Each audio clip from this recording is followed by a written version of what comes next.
Close your eyes. Picture a Saturday morning, 1972. The air smells like fresh-cut grass and biscuits drifting through a screen door. A man pulls up to a church on the south side of Detroit in a Cadillac Fleetwood Brougham, dark green vinyl roof, chrome catching light like jewelry. The engine settles into silence, that heavy V8, tick-tick-ticking as it cools. He steps out slow, creases sharp, and every kid on the sidewalk stops to stare. Not because the car is expensive, but because it means something. A man who came up from Alabama with nothing, who stood on an assembly line for 30 years building cars exactly like that one, finally owns the thing he made with his own hands. That car is not transportation, it is a testimony. And the story behind it, who built it, where, and what was lost, is one most of America has never heard. Today, we're exploring 25 forgotten American cars that were built in black neighborhoods and changed everything, not just the auto industry, but the culture, the music, the very idea of what a car could mean. Let's start with one that most people have never even heard of, the Patterson Greenfield. In 1893, in the small town of Greenfield, Ohio, a place with deep roots in the Underground Railroad, where the soil itself seemed to remember every secret footstep, a formerly enslaved man named Charles Richard Patterson owned a carriage company. By 1900, his shop employed up to 50 workers and produced 28 different carriage styles, about 500 a year. The smell of lacquer and fresh-cut wood filled the air of that factory floor, and the carriages that rolled out were things of beauty, hand-fitted, hand-finished, built by a man who had once been considered property himself. When Charles died in 1910, his son Frederick Douglass Patterson, yes, named after the abolitionist, and the first African-American to play football at Ohio State, pivoted the entire company toward automobiles. On September 23, 1915, the first Patterson Greenfield car rolled out of a 50,000 square foot factory on Washington Street. It had a Continental four-cylinder engine putting out 30 to 40 horsepower, electric starting, a split windshield, and a top speed of 50 miles per hour. Price tag, somewhere between $685 and $850, roughly $17,000 to $22,000 today. The company's slogan was simple: if it's a Patterson, it's a good one. They built between 30 and 150 of them before Ford's assembly line economics made it impossible to compete. Not a single Patterson Greenfield survives today. The Smithsonian calls it the only African-American automobile company in United States history. Think about that. In the entire history of American cars, only one was black-owned. And it started with a man who freed himself. And speaking of cars nobody talks about anymore, the Corwin Getaway deserves a moment. After the 1965 Watts riots devastated South Los Angeles, a photographer named Cliff Hall, who also happened to be Muhammad Ali's official photographer, raised $150,000 to build a sports car in Watts, not in some suburban factory. In the neighborhood, the prototype was a mid-engine two-seater, 11 feet long, 43 inches tall, powered by a 78-horsepower Subaru engine. It debuted at the 1970 Los Angeles Auto Show with celebrity backing from Ali, Sidney Poitier, and Marvin Gaye. It never made it to mass production, but before Cliff Hall passed away in January 2020 at 94 years old, he got to see his car restored and displayed at the Peterson Automotive Museum. Now here's where the story gets bigger than any single car. See, the Great Migration changed Detroit more than it changed any other American city. When Henry Ford announced a $5 daily wage in 1914, Black Americans in the rural South were earning roughly $5 a month. Detroit's black population exploded 611% between 1910 and 1920. Nearly all of those newcomers settled in a neighborhood called Black Bottom, named for its dark, rich soil, not its racial makeup, and its adjacent entertainment district, Paradise Valley. By the 1930s, those neighborhoods held over 350 black-owned businesses, 17 nightclubs, hotels that hosted Ella Fitzgerald, B.B. King, and eventually Martin Luther King Jr. Hastings Street was the heartbeat, lined with barber shops where the radio played Billie Holiday, restaurants where the smell of fried catfish and collard greens drifted into the street, rooming houses where auto workers slept in shifts because there was always another man waiting for the bed. That wealth came from one place, auto workers' paychecks. And it was real wealth. Future Detroit Mayor Coleman Young, who moved there from Tuscaloosa at age 5, later remembered it as the most prosperous black community he ever saw. Both neighborhoods were destroyed. Beginning in 1959, the construction of Interstate 375 cut directly through Hastings Avenue. Residents received 30 days' notice.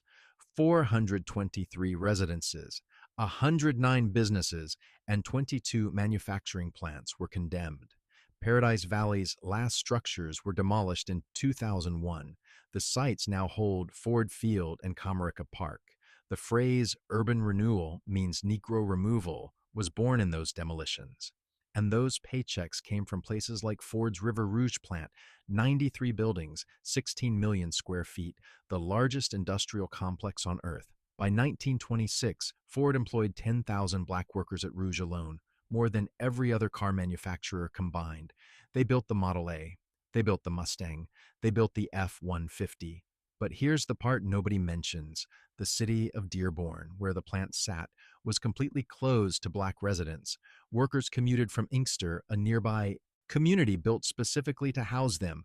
During the Depression, Ford essentially took over the town, renovating homes, building schools, but paid workers only 12 cents of every dollar, keeping the rest as repayment. At Chrysler's Dodge Main plant in Hamtramck, the workforce was roughly 70% black by 1968, while management and the local government remained overwhelmingly Polish American, when a wildcat strike on May 2, 1968, led to the firing of 5 black workers out of 7 total. The Dodge Revolutionary Union Movement, DRUM, was born. On July 8th of that year, a drum-led strike shut down production of 3,000 cars. That movement spread to Ford Rouge, to Chrysler's Eldon Avenue plant, and to GM's Cadillac factory, eventually forming the League of Revolutionary Black Workers in 1969. Every car that rolled off those lines was touched by that struggle. Meanwhile, the cars themselves were becoming legends. The Buick Electra 225, the Deuce and Albion Quarter earned that nickname from its 225 inches of overall length. It offered essentially the same luxury as a Cadillac on the same GM platform, but cost $1,000 to $1,500 less. The 1968 model came with a 430 cubic inch V8 making 360 horsepower. A custom hardtop started at around $4,100, about $38,000 today. Buick sold over 50,000 of the custom 4-door hardtops that year alone. In Black America, the Deuce and a Quarter was the thinking man's luxury car. And if you know, you know. But nothing, and I mean nothing, carries the cultural weight of the 1964 Chevrolet Impala. Chevrolet built 889,600 Impalas that year, including 185,000 Super Sports. Engine options ran from a humble inline-6 all the way up to a 409 cubic inch V8 making 425 horsepower. A Super Sport hardtop started at $2,947, about $29,500 today. That car became a sacred object in lowrider culture, the definitive canvas for hydraulics, custom paint, and wire wheels. You'd see them on Crenshaw Boulevard in Los Angeles, sitting so low the frame nearly kissed the asphalt, candy apple red catching the streetlight, the driver leaning back with one wrist draped over the steering wheel like he had nowhere to be and all day to get there.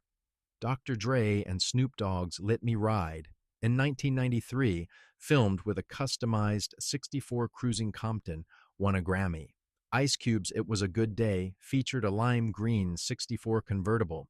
Eazy-E recorded Cruisin' in My 64. The Impala achieved something remarkable.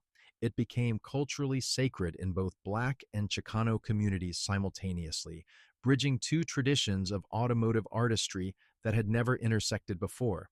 Then came its spiritual descendant, the 1994 to 96 Impala SS. That car was essentially a Caprice police package wearing a tuxedo. Under the hood sat the Corvette-derived LT 1.5-liter V8, making 260 horsepower and 330 pound-feet of torque.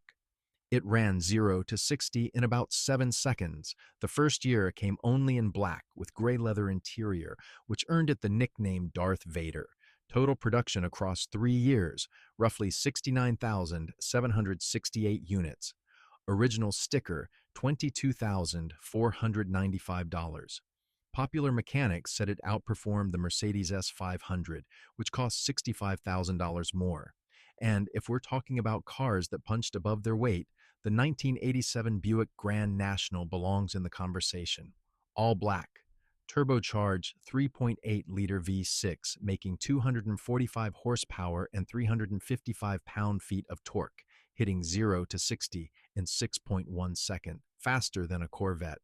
The ultimate version, the GNX, was limited to just 547 units, each hand-finished by ASC/McLaren.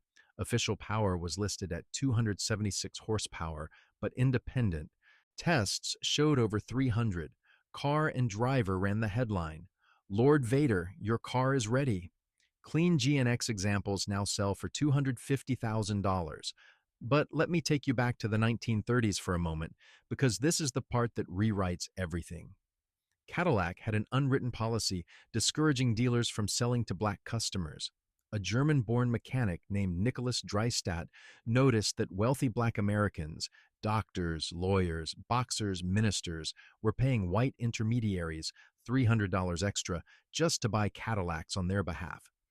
In 1932, with Cadillac sales down 84% and GM considering killing the brand entirely, Dreistadt crashed a board meeting he hadn't been invited to, asked for 10 minutes, and argued for dropping the discriminatory policy. They agreed.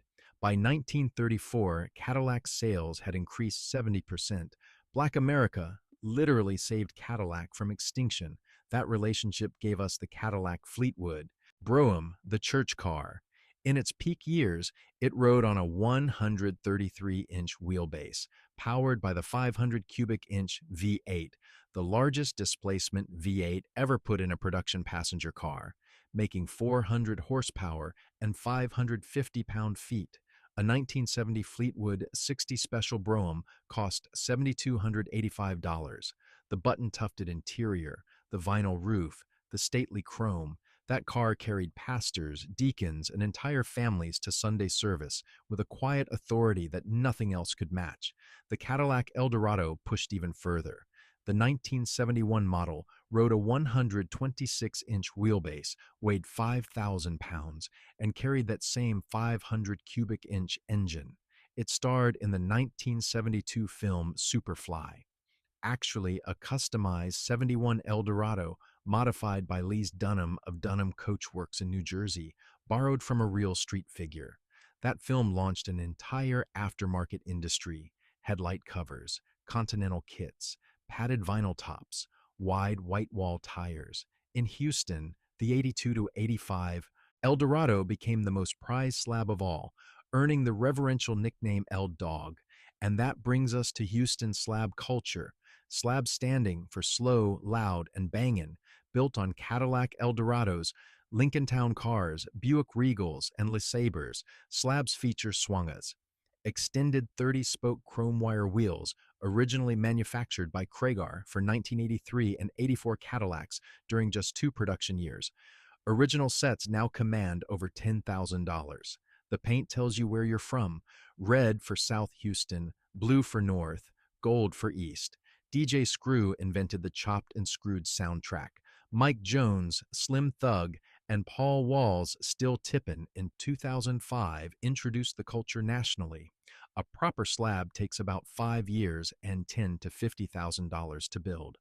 Foreign cars are strictly forbidden. Down in Miami, donk culture was born in Liberty City and Overtown.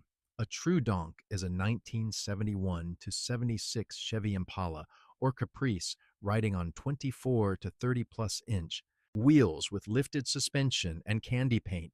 The box is the 77 to 90 body style. The bubble is the 91 to 96. Builds easily exceed $30,000, with wheels alone running 4 to 20,000. The Mercury Grand Marquis, produced from 1975 to 2011, roughly 2.7 million of them, occupied a unique space as police car, church car, and community car all at once. Powered by a 4.6-liter V8, making 224 horsepower in its later years, starting around $24,000. The last Grand Marquis and the last Mercury ever built rolled off the line January 4th, 2011. The Oldsmobile Cutlass became the best-selling car in America in 1976, moving over 500,000 units. The G-Body Cutlass Supreme, with T-tops and velour interior, became an icon of 1980s black car culture. The Chevrolet Monte Carlo served a similar role. The 1970 SS 454 packed 360 horsepower and 500 pound-feet, though only 3,823 were built. Both cars became essential platforms in lowrider and donk culture. The Buick Riviera's boat tail, third generation, from 1971 to 73, with its dramatic fastback design by Jerry Hirschberg, is one of the most striking American automobiles ever made. The 455 cubic inch V8 produced up to 330 horsepower. Total boat tail production was just over 100,000. Later Rivieras were built at the Detroit Hamtramck plant, literally on the ground of the demolished Poletown neighborhood. And that demolition is a story unto itself. In 1981, GM announced it needed Poletown, one of Detroit's last racially integrated working-class neighborhoods, for a new assembly plant. They displaced up to 4,200 residents, demolished 1,500 homes, 144 businesses, 16 churches, and a hospital. Average buyout, $13,000. The city paid $200 million for the land and sold it to GM for $8 million. GM promised 6,000 jobs. Automation delivered 3,000. That plant eventually built over 4 million vehicles, including the last Chevrolet Impala, which rolled off the line February 28, 2020. The Pontiac Bonneville, built at Pontiac Assembly in Pontiac, Michigan, a city that became 50% black precisely because of those factory jobs, offered 389 cubic inch V8 AS, producing 348 horsepower with tri-power carburation. GM killed the entire Pontiac brand in 2010. Buick City in Flint employed 28,000 workers at its peak, building LeSabres and Regals. When GM closed it, 35,000 of Flint's 150,000 residents lost their livelihoods. Today, Flint is 56% black, with a 34% poverty rate. Through all of this, black dealerships served as community lifelines. Homer B. Roberts, a World War I veteran, started selling used cars from a street corner at 18th and Vine in Kansas City in 1919. By 1923, he'd built a 9,500 square foot building housing his dealership and 14 black-owned businesses. Ed Davis opened his lot in Detroit's Paradise Valley in 1939, risking his entire $10,000 in savings when no bank would lend to him, eventually becoming the first African-American to own a Big Three franchise. Dick Gidron opened the first black Cadillac dealership in the Bronx in 1972 and was doing $45 million in annual sales by 1980. Today, only about 1 to 2% of America's dealerships are black-owned. And then there was McKinley Thompson Jr., hired by Ford in 1956 as the first African-American automobile designer at a major automaker. He contributed sketches for the Mustang and helped conceptualize design elements that became the first-generation Ford Bronco. Charlie Wiggins built race cars from junkyard parts after being denied entry to the Indy 500, won 4 Gold and Glory sweepstakes, then lost a leg and an eye in a 1936 crash. He made his own prosthetic from wood. He was buried in an unmarked grave. The Cadillac Escalade, launched in 1999, became the ultimate hip-hop status symbol almost overnight. Outkast named their debut album Southern Playalistic Idyllic Music. The Lincoln Continental with suicide doors was the car that announced you had arrived. The Oldsmobile 98 offered near Cadillac prestige for $1,000 less. Here's what ties all of this together, and I need you to sit with this for a moment. Every one of these cars was either built in a black neighborhood, built by black hands, saved by black dollars, or transformed by black culture into something the factory never imagined. The assembly lines that produced these machines sat in or adjacent to communities like Black Bottom, Paradise Valley, Poletown, and Inkster. The workers who bolted them together, who breathed in the paint fumes and stood under the fluorescent lights until their backs ached and their hands went numb, they were disproportionately black. The consumers who rescued entire brands from bankruptcy were black. And the art, the lowriders, the donks, the slabs, the candy paint, the swungas spinning in the Houston sun, that gave these cars their afterlife, was created overwhelmingly in black communities. What was lost in that process? The demolished neighborhoods, the broken promises, the factories that left nothing behind but contaminated soil and empty lots, the unmarked graves of men like Charlie Wiggins, who built race cars from junkyard parts and never got to race at Indianapolis, cannot be recovered. But it can be remembered. Every time you see a 64 Impala sitting low on Dayton's, every time you hear the rumble of a big block V8 pulling away from a stoplight on a warm evening, every time you drive past where Black Bottom used to be and see nothing but a freeway. That's the echo of this story. These weren't just cars, they were declarations. They were proof that people who were told they couldn't build, couldn't own, couldn't create, did all three, and changed the whole country doing it. And maybe that's the most important thing any of us can do with a story like this. Not just learn something, but carry it forward. Tell someone. Remember it the next time you see Chrome catching the light on a Sunday morning. Thank you for taking this journey with me today. If this trip down memory lane moved you the way it moved me, go ahead and hit that like button. Share it with someone who remembers what it felt like to see a deuce and a quarter rolling down the block on a summer evening. And if you haven't already, subscribe so you don't miss what's coming next. I'll see you in the next one.